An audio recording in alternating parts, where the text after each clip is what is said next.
আসসালামু আলাইকুম এভরিওয়ান, কেমন আছেন সবাই? আমি আজকে চলে গিয়েছিলাম এক ভাইরাল জায়গায়। এখানে নাকি সবাই এসছে সরিষা ফুল দেখতে। মাঝখানে রাস্তার দুই পাশে শুধু হলুদ সরিষা ফুল, সবুজের মাঝে হলুদ, আসলেই অনেক চমৎকার। বাড়ির পাশে থেকে শুধু আমারই যাওয়া হয়েছিল না, আজকে চলে গেলাম হুট করে। এই যে দেখেন, আপনারাও দেখতে পাচ্ছেন, এই যে বেলা পড়ে যাচ্ছে। আমি জাস্ট সন্ধ্যার একটু আগখানে চলে এসেছি। আর সরিষা ফুল তো এখন ঝরে গিয়েছে, ফল অলরেডি ধরা শুরু করে দিয়েছে। আমার সাথে ছিল আমার ঘুঘু পাখি। এই যে ঘুঘু পাখিটা ভাবছিলাম ওর বাসা খুঁজে পেলে দিয়ে আসবো, বাট হয়নি, বাসা খুঁজে পাইনি। মাঝখানে এই যে রাস্তা, চারিদিকে খুবই সুন্দর মনোরম পরিবেশ।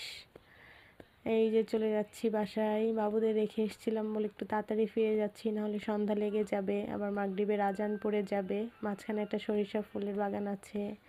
আচ্ছা, আল্লাহ হাফেজ।